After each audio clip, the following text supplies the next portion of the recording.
I, 27, female, have a daughter with my ex-husband Boris, 33, male. Boris was, for the lack of better terms, an absolute nightmare to be married to. He was a leech, and I hate myself for not being able to see that when I first got together with him. When I first met him, he was working as a cashier at Target making minimum wage.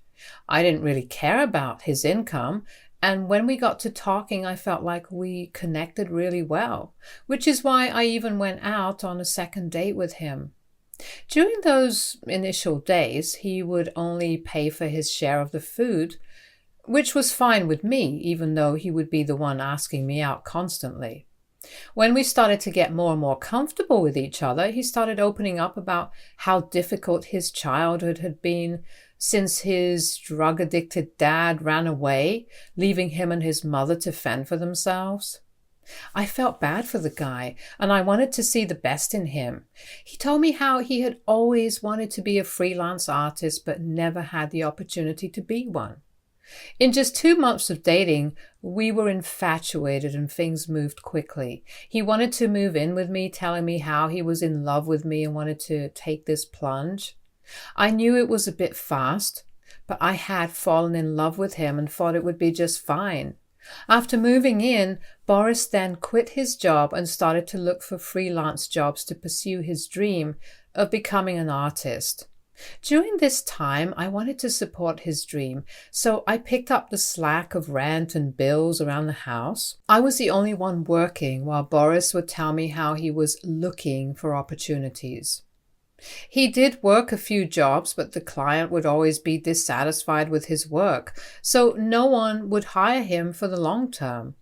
Whatever he would earn, he would either send some dollars to his mother or quickly blow it off, which resulted in no savings.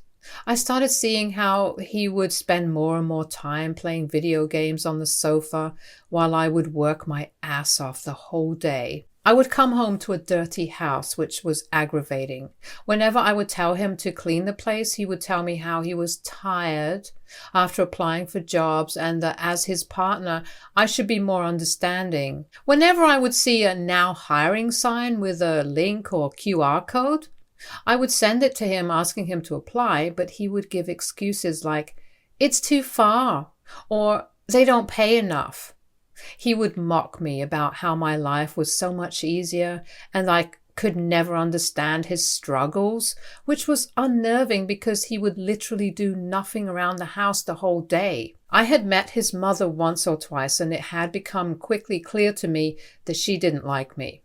Hillary would tell me how I should stop pestering her son to look for a job when he is already trying his best. I would then tell her how she could then pay for his bills around the house, but this would make them really angry. Hillary would tell me how I should be ashamed of asking her for more money when she was a single parent. This was confusing to me because here I was supporting her adult son. Oddly enough, I started to notice that Boris's behavior towards me started to get more and more rude. He would frequently call me names and openly express a desire to be with other women or leave me over trivial matters whenever we would have a disagreement. The irony wasn't lost on me, despite being the primary breadwinner because of his meager monthly income. I was criticized for not fulfilling traditional gender roles to his satisfaction, like cooking and cleaning to his standards. He would tell me how the dishes weren't washed properly, or the kitchen floor wasn't cleaned. The thing was that I was doing everything with zero help from him, and it was difficult for me to keep up with the increasing load of work, both at my work and at home. Boris would also withdraw a lot of money from our savings account to buy unnecessary things. I say our joint account, when in reality it was just my money. Whenever I would talk about limiting our spending and saving up, he would get angry and tell me how I was trying to control him. My savings had been quickly depleting because I was single-handedly supporting our lifestyle while he did nothing to contribute. He would also say how I was nagging him to get a job, but would actually do nothing to get one. I was at my wit's end and didn't know what to do. By this time, my entire family already knew that he was a leech, and my parents would urge me to leave him as soon as possible. My older sister already had a plan and had told me to leave him behind and shift with her for a few months so I could start saving some money. Although I was a bit conflicted since I loved him, I was slowly starting to see that this wasn't what I wanted. But then, as if things couldn't get any worse, I got pregnant. I didn't tell Boris anything because I knew he would blow up at me. This was not planned, and I was so conflicted about what to do, but all my hesitation went right out the window when I heard my little one's heartbeat. At that moment, I made up my mind that I would keep the baby and give my daughter everything that she deserved. When I broke the news to Boris, he was pissed and started shouting about how having a baby was going to ruin our lives and how this was not the right time. I told him that he was welcome to leave and I was completely fine raising the baby on my own. He then decided to call up his mother to complain about how I was choosing a baby over him and how I had probably used him for all these months for his sperm. This was laughable, but his mother joined in with him to yell at me about how I was irresponsible enough to get pregnant without being married at least. Their shouting and accusations reduced me to tears since I was already feeling vulnerable, so I locked myself in my room to call up my parents and give them the news. Although my parents were a bit sad that the father was Boris, they were also happy since this was going to be their first grandchild. My sister has never wanted to have a child and has been quite open about this decision, so everyone was quite excited about my daughter. My parents told me that they were coming over the next day to talk to me so we could make a decision and sort this out. When they met Boris the next day, my dad firmly told him that we didn't need him in our lives and that they wanted me to go and live with them so they could take care of me. He told me how he could continue to live in this house on his own and pay the rent. Hearing this, I watched Boris's eyes widen up in shock, saying how this was his child as much as mine, so as the father, it was his duty to provide. He told my parents how he had been thinking since last night and that he was going to step up and start becoming a good partner to me. This was quite a shock for me to hear, since he had never spoken this way. Yet the steely determination in his eyes and my love for him made me falter. To be honest, I never would have wanted to leave if he had his own job and provided around the house. His words made me change my mind, and I decided to stay as long as he promised to get a job as soon as possible. My parents warned him that they were going to keep a close eye on this situation. Boris, to his credit, did find a job soon after, although he would grumble about how unhappy he was to go back to work and would always be in a bad mood after work. I was happy that he was at least trying. During this time, I started noticing how his family members would always reach out to him for help. And when I say help, I mean it in a financial way. It was mostly his mom who would ask him to send some money with excuses like her kitchen sink wasn't working or her refrigerator was too old. One of his cousins would also reach out sometimes when he was behind paying his car's monthly payment, or if they needed a few $100s to get the car fixed. As you can imagine, the list goes on and on. What would really frustrate me was that Boris would never tell them no, which would mean I would then have to cover for him when it came to rent or bills. These ungrateful family members would also expect Boris to give them expensive birthday gifts and would get pissed if we didn't. I decided to put my foot down after one such occasion and refused to cover for Boris for his monthly car repayment to teach him a lesson. It was exhausting, but he finally learned and stopped lending people money. The only person who would continue to ask was his mother. When we managed to save up a bit of money in our accounts and I saw that he was consistently bringing in a salary every month, we decided that the next step would be to get married before the baby came.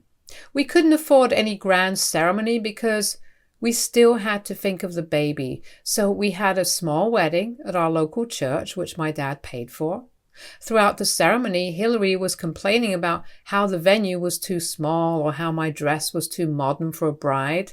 She was also telling everybody, high and near, about how unhappy she was that I had got pregnant before marriage and that it wasn't right. When some of my family members heard this conversation, they immediately came to defend me, saying that she should be blaming her son instead of me. This resulted in a commotion, and my dad asked her to get out. Boris tried to interject, but my dad was firm. Hillary walked out of the ceremony red-faced, clearly humiliated. I knew she wasn't going to let it slide this easily, and as expected, she did send me a long message accusing me of trying to take her son away from her and how I was going to be the worst mother ever. When I showed the message to Boris, hoping for some support so he could shut her down, he just shrugged and told me how I should not have let my dad kick her out and that what we did was wrong anyway. Of course, we had an argument regarding this, but I decided to let this go since I didn't want our marriage to start with the wrong foot. His mother would continue to harass me whenever she could, but for the most part, I learned to ignore her as much as I could. The days leading up to the delivery of my daughter were really hectic for me. Boris did nothing to help me and had started to come home really, really late. The day I went into labor, he didn't even pick up my calls. I had to call my parents and they immediately came to drive me to the nearest hospital. My mother stayed with me in the delivery room while my dad waited for me outside. Throughout all this, my dad tried to get in touch with Boris, but he was nowhere to be found. Hours later, he turned up at the hospital and gave excuses about how he was busy and had not checked his phone. I was so pissed at him for missing the birth of our daughter that I just started to scream at him. I told him how he knew this was my delivery date and I had informed him as well before he went to the office. But he knowingly chose to ignore my calls. Boris started justifying how I was the mother anyway, so I didn't really need him, and how my parents were there for me, so I should not be angry at him. He started to say how I was always being overdramatic and that this was why he didn't want a child with me, since my daughter would turn out this way. Hearing his words, I saw red. I wanted to leap out of my bed just to slap him across his face. I couldn't believe how he was talking about my daughter. I yelled at him to get out as I couldn't stand to see his face, and he did. My parents rushed into my room after they heard me yelling. I noticed my dad walked out with Boris, perhaps to talk with him. My mom comforted me and urged me to rest. When it was time for me to get discharged, my dad informed me that there was no way that he could let me move back in with Boris since he would never be able to take care of me and wanted me to live with them for a few days, so I agreed. I gave my house keys to Dad so he could go and pick up a few of my things, which is how he discovered Boris sitting in his pajamas playing video games in the living room. My dad questioned my husband about why he was not at work and if he had taken leave that day, but this is when Boris finally cracked and told the truth. It turns out that Boris had been let go from his job for the past 3 months. He had been spending his days at his cousin's place drinking or playing video games, which is why he missed my calls that day. When my dad questioned him about why he wasn't finding another job, Boris told him how he would do so, but for now, we had enough savings left. This was completely unacceptable since the savings we had belonged to me as well, and we needed it to take care of our baby, Emma. Instead of thinking about Emma, Boris was back to his old ways. My dad packed all my things and left. When I was informed about all this, I lost my head. I was already pissed at him, but knowing how he wanted to use me yet again, I was completely at my wit's end. My parents firmly told me that it was time for me to get a divorce from this man, otherwise he would continue to take advantage of me. They emphasized that my and Emma's well-being and financial stability were crucial, especially considering the irresponsible and disrespectful behavior he had displayed towards us. As much as I had been in love with him, I was also utterly embarrassed to realize that the wreck of the man I had married was a leech and a failure in his life. He would sink me, along with his miseries, if I didn't leave him now. I decided to take control of my life before it was too late. With the support of my parents, I consulted with a divorce lawyer to understand my options and rights in ending this tumultuous marriage. The more I delved into the legalities, the more I realized the extent of the financial mess he had left me in. I had accumulated credit card debts and very few savings were left. The only good thing was that even though my parents were well settled, I had nothing to my name yet, which meant he could not ask me for anything. I just wanted to get rid of him and didn't care about any alimony. I would have also let him go for child support, but my lawyer argued that as a father, he would be responsible for the child regardless of what I wanted. In the end, when I finally served Boris with divorce papers, he was flabbergasted. He pleaded with me a lot about not leaving him and started saying how marriage is about being for each other during difficult times. But I was honestly done. I asked him to sign the papers, otherwise I would change my mind and force him to pay me alimony, which I knew he could not afford to do. Hillary did try to reach out to me, accusing me of using her son and leaving him. Her last words to me were how she would make sure that her son marries a woman better looking and richer than me, and how I never deserve him anyway. I laughed, reading her words, and didn't even bother sending her a reply and just blocked her. The divorce proceedings went without any undue incidents, and as expected, Boris was required to pay child support every month. I was given full custody of the child, and Boris never even fought the decision. When we were finally divorced, I felt free and light. It had been ages since I had felt this way. This period of my life was quite challenging since I was freshly divorced while taking care of a newborn, but with the unwavering support of my parents, I began to slowly reclaim my life. It has been 4 years since our divorce, and Emma has grown up to be an adorable baby. Over the years, my ex-husband did offer a few apologies here and there, and we remained in touch for the sake of Emma. He would wish her on her birthdays and would ask for her pictures telling me how he missed her. Despite how our relationship had ended, I did want Emma to one day have a good relationship with Boris, so for her sake, I would be polite to him, but nothing more.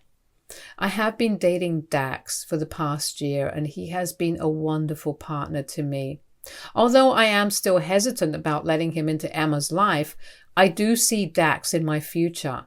Unlike Boris, Dax is the complete opposite. He always stays true to his word and works in IT, so he earns well just like me. We both share our love for pottery, which is how we met in pottery class in the first place. He knew about my past and disliked Boris just like my parents did for what he had put me through. 3 months ago, I'd heard from the grapevine that Boris had got engaged. This was a surprise for me, but I was quite happy for him. Apparently, he met this mystery woman just a month ago, but they were quite serious with each other. Just weeks later, I received an invitation card in my mail. To my shock, it was from Boris and his new fiancée. He sent me a message saying how he would love for me, my parents, and Emma to attend his wedding. Although I was a bit hesitant, I was also curious to meet him and his wife after all these years. I knew that this would be a good step forward for the sake of Emma, so I agreed. The wedding went smoothly, and I could see how happy and beaming his wife was. She looked much younger than him, but I guess age doesn't matter when you are in love, right? One thing I did find a bit odd was that her side of the family was missing. There were no parents, siblings, or even friends who were present for her. During the celebratory reception of his newfound marital bliss, Boris came up to my table where I was sitting with my parents and Emma to introduce his bride, Nina. We talked for a while, and he even invited Emma to visit their new place so they could spend some time together. Nina seemed to be really sweet and was very welcoming. I felt good about them, and everything seemed to be going smoothly. During the reception, I had to go pee, so I walked in search of the venue restrooms. Just as I was about to turn a corner, I overheard my ex-husband talking with his mother-in-law. I had not seen mother-in-law for so long, and I still disliked her for how she meddled in our divorce. But I wanted to move on from all this, and Boris seemed to have changed, so I thought I would meet up with mother-in-law and have a quick word with her, where hopefully she would have forgiven me also. As I walked up to them, I heard them talking excitedly about how they had finally caught a big fish. Boris was saying how he couldn't believe that she had married him so fast, and that now he could live his life without ever worrying about money.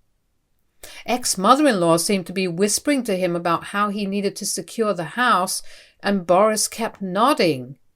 His admission that he had married her for financial gain and intended to exploit her assets left me petrified.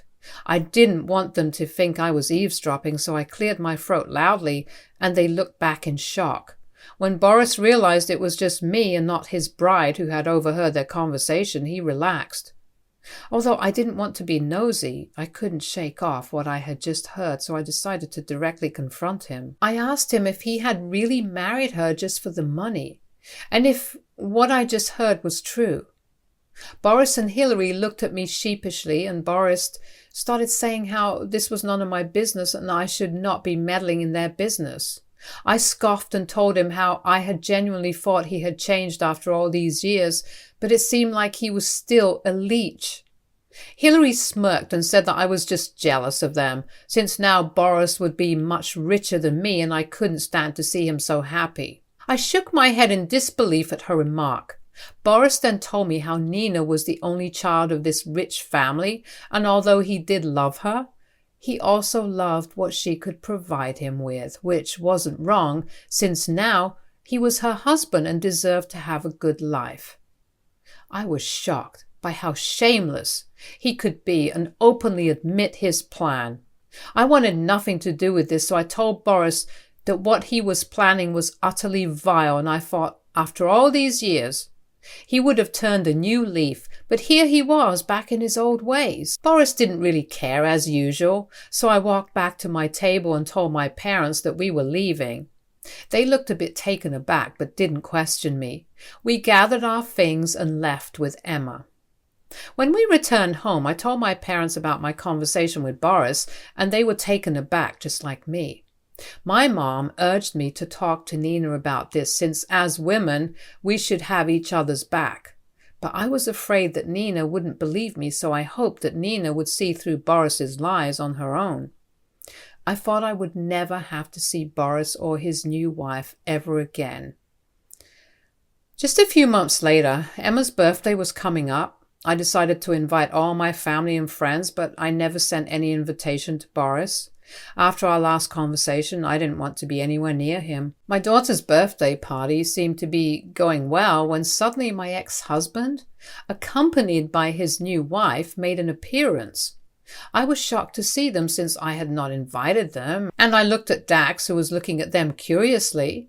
Emma was happy to see her dad and ran up to him in excitement. Boris gave her a huge hug and gave her a present. Nina smiled and wished my daughter a happy birthday. Although I was happy for my daughter, I was furious at Boris for coming to our party uninvited. He walked up to me to say how he had heard from our mutual friends about the party and just wanted to be here for a few minutes to give Emma her present. I didn't want to make a scene, so I just nodded and told him he could just stay for the rest of the night if he wanted, since my daughter looked happy, and I guess that is all that mattered to me. Boris introduced himself to Dax and they shook hands politely. Later, me and my mom were in the kitchen getting some casseroles when Nina walked in, asking us if she could help us with anything. She seemed like such a sweet and genuine girl. She helped us set the table for everyone and was helpful throughout the evening. I don't know why, but I felt guilty whenever we were interacting and Boris's plan kept getting in my head. In a fleeting moment of weakness while I was alone with her, I decided to tell her what my ex-husband had told me. I thought she would be grateful or concerned. Instead, she erupted in anger. She loudly started accusing me of being jealous of her and Boris's relationship, which made everyone stop what they were doing and stare at us. Nina started yelling if I was truly such a vile person that I couldn't see Boris be happy after what I had put him through. I looked at her confused as she continued to yell. Boris came up to her to comfort her while looking at me furiously for exposing his intentions. My parents tried to support me and tell Nina about what I had heard, but this only made her more upset. Boris announced that they were leaving because I was making his wife uncomfortable.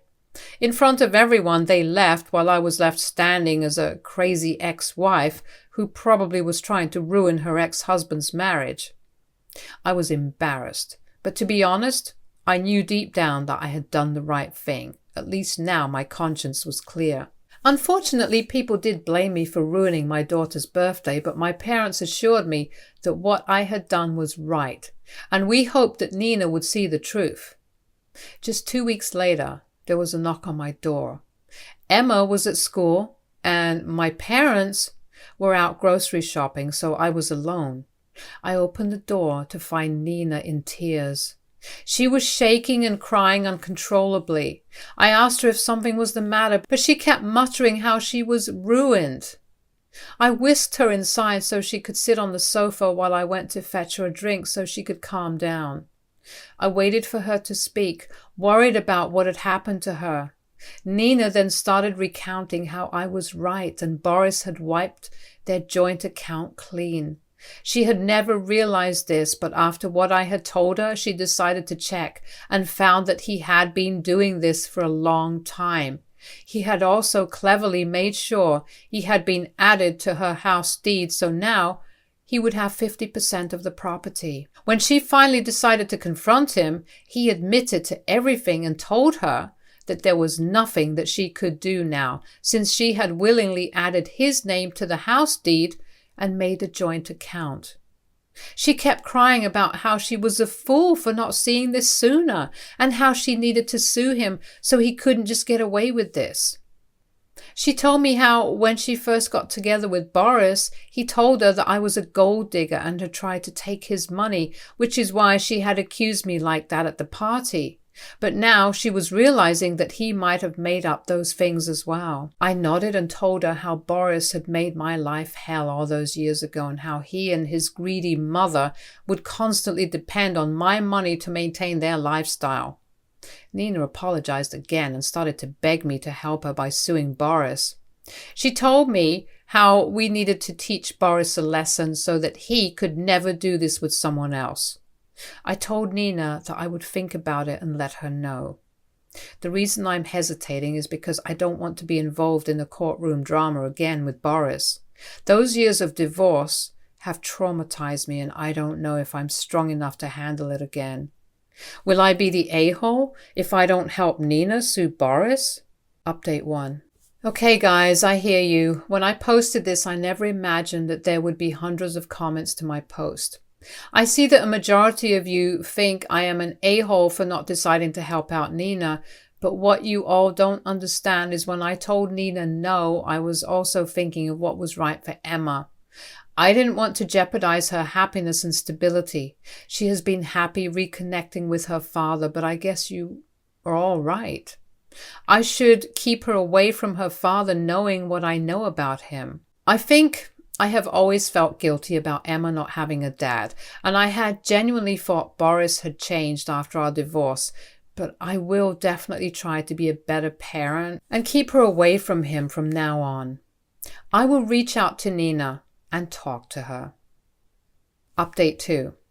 Hi everyone, it's been 4 months since I posted.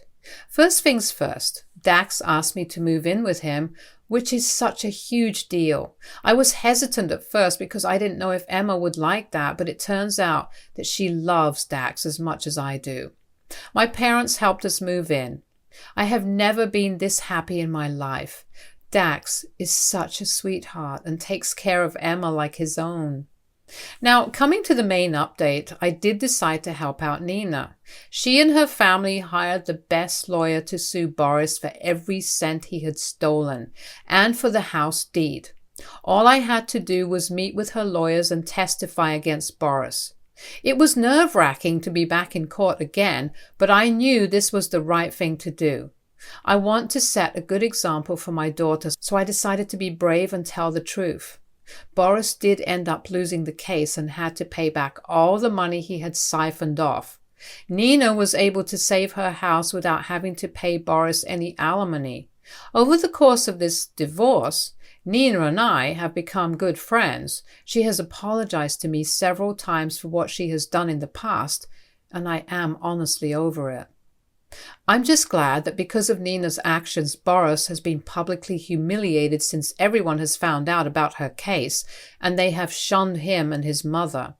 I hope Hillary realizes what a shitty son she has raised and is ashamed of herself. Update 3. Hi everyone. It's been almost 8 months since my last update, and I wanted to share some positive news. Life has been treating me well, and I've been focusing on building a better future for myself and Emma. Dax has been a wonderful partner, and I appreciate the support and stability he brings to our lives.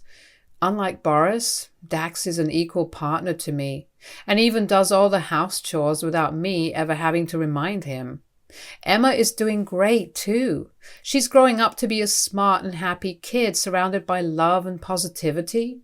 I've made it priority to provide her with a nurturing environment, and seeing her thrive brings me immense joy. As for Boris and his family, I've not talked with any of them. After the revelations about Boris's true intentions in his new marriage, I realized that maintaining any connection with him is not in the best interest of my well-being or Emma's. I did talk to my daughter and told her as little information as I could about why her dad and I broke up. I don't want to influence her decision in any way, yet I feel like she deserves to know the truth. I feel like it's a step towards ensuring a healthier and happier life for both of us. I appreciate all the support and advice from this community. It has been invaluable in helping me navigate through challenging times. Stay tuned for more stories from our girl relationships.